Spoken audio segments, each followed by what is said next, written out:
उस छोटे से गांव का नाम था धूपगांव। गांव के एक कोने में मिट्टी के बने हुए एक टूटे फूटे घर में रहता था अर्जुन, एक सीधा सादा गरीब लड़का। उसके पास ना जमीन थी, ना पैसा और ना कोई बड़ा सपना। लेकिन एक चीज थी, उसकी आंखों में चमक और दिल में करुणा। अर्जुन का बचपन समुद्र के किनारे बीता था। जब उसकी मां नहीं रही थी, तब वो अक्सर समुद्र की ओर चला जाता, वहां बैठकर लहरों से बातें करता। समुद्र उसके लिए कोई अनजान तत्व नहीं था, बल्कि एक दोस्त था, शांत, रहस्यमयी और गहराइयों से भरा। एक रात की बात है, पूर्णिमा की रात थी। चांद की रोशनी समुद्र पर इस तरह बिखरी थी जैसे किसी ने दूध उड़ेल दिया हो। अर्जुन अकेला किनारे पर बैठा था जब उसने सुना एक सुरीली आवाज लहरों से आ रही थी। उसने ध्यान लगाया तो देखा, एक लड़की नीले बालों और चमकती आंखों वाली पानी के ऊपर तैर रही थी। वो जल परी थी। अर्जुन को लगा ये कोई सपना है, मगर वो मुस्कुराई और बोली, तुम यहां अक्सर आते हो। मुझे देख तो नहीं सकते थे, लेकिन तुम्हारी बातें लहरों तक आती थीं। अर्जुन चौंका, फिर हंस पड़ा। तो तुम मेरी बातें चुरा लेती थी? वो मुस्कुराई। मैंने तुम्हारे दुख भी सुने हैं और तुम्हारा हंसना भी। इस तरह दोनों की बातचीत शुरू हुई। वो रोज मिलने लगे। अर्जुन समुद्र किनारे आता और वो जलपरी नमक भरे पानी से निकलकर उसके करीब तैरती। उसका नाम था नीलिमा।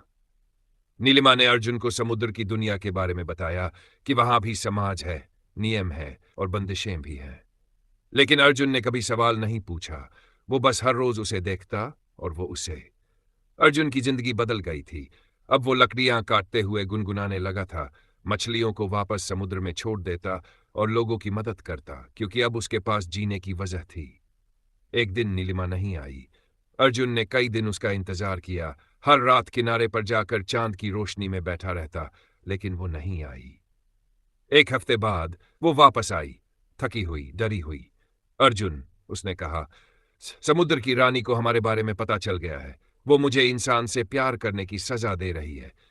उन्होंने कहा है कि या तो मैं समुद्र छोड़ दूं या तुम्हें भूल जाऊं। अर्जुन की आंखें भर आई। मैं तुम्हें कभी भूलने नहीं दूंगा, लेकिन तुम्हें अपनी दुनिया नहीं छोड़नी चाहिए। नीलिमा ने कहा, अगर मैंने तुम्हें चुना तो मुझे जल रूप छोड़ना पड़ेगा। मुझे फिर से इंसान बनना होगा, लेकिन उसका मतलब है कि मैं कभी समुद्र नहीं देख पाऊंगी। अर्जुन ने सिर झुका लिया। और अगर मैंने तुम्हें चुना तो तुम्हें अपनी दुनिया छोड़नी पड़ेगी, लेकिन मैं नहीं चाहता कि तुम अपनी पहचान खो दो मेरे लिए। नीलिमा रो पड़ी। तो हम क्या करें? अर्जुन ने कहा, हम इंतजार करेंगे। अर्जुन और नीलिमा ने अगले कुछ हफ्तों तक फिर चुपचाप मुलाकातें बंद कर दी। नीलिमा जानती थी कि समुद्र की रानी की नजर उन पर है और अर्जुन का दिल हर शाम लहरों में उसे ढूंढता रहता। एक दिन गांव में मेला लगा। ढोल नगारों की आवाज, रंग बिरंगी रोशनी और दूर दूर से आए लोग, पर अर्जुन का मन नहीं लग रहा था। उसका मन उसी समुद्र किनारे था जहां नीलिमा का कोई निशान नहीं बचा था। उसी रात जब सब लोग थक कर सो गए, अर्जुन फिर अकेला समुद्र के किनारे पहुंचा। चांदनी में अचानक एक तेज नीली चमक उठी। लहरों के बीच से नीलिमा फिर से उभरी, लेकिन वो कमजोर दिख रही थी। उसका शरीर पहले जैसा चमकीला नहीं था। वो धीरे धीरे किनारे आई और बोली, अर्जुन, मेरे पास अब वक्त कम है। समुद्र की रानी ने मुझे एक आखिरी मौका दिया है। क्या? अर्जुन हैरान हो गया। अगर मैं इंसान बनना चाहती हूं तो मुझे 3 दिन की मोहलत दी गई है। 3 दिन में अगर तुम्हारा प्यार सच्चा निकला, मतलब बिना किसी शर्त के, तो मैं इंसान बनकर हमेशा के लिए तुम्हारे साथ रह सकती हूं। लेकिन अगर नहीं, तो मैं हमेशा के लिए समुद्र की गहराइयों में कैद हो जाऊंगी। अर्जुन ने उसका हाथ थामा। मुझे कुछ नहीं चाहिए, बस तुम। मैं 3 दिन क्या, 3 जन्म तक इंतजार कर सकता हूं। नीलिमा ने मुस्कुराकर कहा, ये 3 दिन हमें कुछ साबित करने हैं, एक दूसरे को नहीं, दुनिया को। अगली सुबह नीलिमा इंसानी रूप में गांव में आई।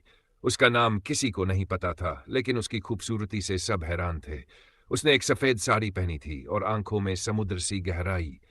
गांव की औरतें कहने लगी, ये लड़की जरूर किसी रियासत की होगी। कैसे इस गांव में आई? पर अर्जुन ने कुछ नहीं कहा। उसने बस नीलिमा को अपने छोटे से घर में पनाह दी, चूल्हे के पास बैठाया, हाथों से रोटियां बनाई और गांव वालों से उसे अपनी दोस्त बताया। 3 दिन में उन्होंने हर वो काम किया जो प्यार करने वाले करते हैं, हंसे, गाए, रोए और एक दूसरे की आंखों में ताकते रहे। लेकिन तीसरे दिन दोपहर को तूफान आया। समुद्र उफनने लगा, लहरें ऊंची उठने लगीं। गांव के लोग डर के मारे भागने लगे। सबने कहा, यह लड़की ही अशुभ है। जब से आई है गांव में तूफान आने लगा। लोगों ने लाठियां उठाईं और नीलिमा को बाहर निकालने लगे। अर्जुन उसके आगे खड़ा हो गया। किसी ने भी इसे देखा तक नहीं, और तुम सब इसे दोष दे रहे हो? गांव का एक बूढ़ा बोला, तू तो हमेशा से पागल था अर्जुन। अब किसी डायन के चक्कर में अपने गांव को डुबा देगा। अर्जुन चिल्लाया, ये डायन नहीं है, ये मेरी मोहब्बत है। तभी समुद्र से एक विशाल लहर आई और नीलिमा की असली पहचान सबके सामने आ गई। उसकी पूंछ निकल आई और बाल चमक उठे। लोग चौंक गए, लेकिन अर्जुन ने उसे कसकर पकड़ लिया। अब चाहे तू जो भी हो, मेरी है। नीलिमा की आंखों से आंसू बह निकले। तुमने मेरी असली सूरत देखकर भी मुझे अपनाया। यही सच्चा प्यार है, यही मेरी मुक्ति है। उस पल समुद्र की रानी की आवाज आई, तुम्हारा प्रेम जीत गया है नीलिमा। आज से तुम इंसान हो। अपने प्यार के साथ रहो, बिना बंधन, बिना डर। तूफान थम गया। तूफान शांत हो चुका था। लहरें वापस अपने ठिकाने लौट गई। चांद फिर से पानी पर अपनी दूधिया रोशनी बिखेर रहा था। गांव वाले जो कुछ पल पहले डर और शक से भरे हुए थे, अब स्तब्ध खड़े थे। उनके सामने जो दृश्य था वह किसी परीक्षा से कम नहीं था। नीलिमा अब पूरी तरह इंसान बन चुकी थी। उसकी चमकदार पूंछ गायब हो चुकी थी। उसके बाल साधारण पर सुंदर लहरों में बह रहे थे और उसकी आंखों में बस अर्जुन था। समुद्र की रानी की अंतिम वाणी सबने सुनी थी, जहां मोहब्बत बिना शर्त हो, वहां कोई श्राप टिक नहीं सकता। गांव वाले झुककर अर्जुन से माफी मांगने लगे। वो सब शर्मिंदा थे। एक बूढ़ी औरत ने नीलिमा के सिर पर हाथ फेरा। बेटी, अब तू हमारी बहू है। अर्जुन के जीवन में तू आशा बनकर आई है। अर्जुन की आंखों में आंसू थे, खुशी के। नीलिमा ने उसका हाथ पकड़ा और पहली बार जमीन पर अपने पांव रखे। उस पल वो सच में अपनी दुनिया में कदम रख रही थी। समय बीता। अर्जुन ने समुद्र किनारे एक छोटी सी झोपड़ी नहीं, एक सुंदर घर बनाया, मिट्टी और बांस से। उसमें नीलिमा के लिए एक छोटा सा तालाब भी खुदवाया, जिसमें वो कभी कभी पानी में पैर डालकर बैठती और पुरानी यादों को मुस्कुराकर निहारती। नीलिमा अब समुद्र में नहीं लौट सकती थी, लेकिन उसने अर्जुन के साथ एक नई दुनिया पाली थी।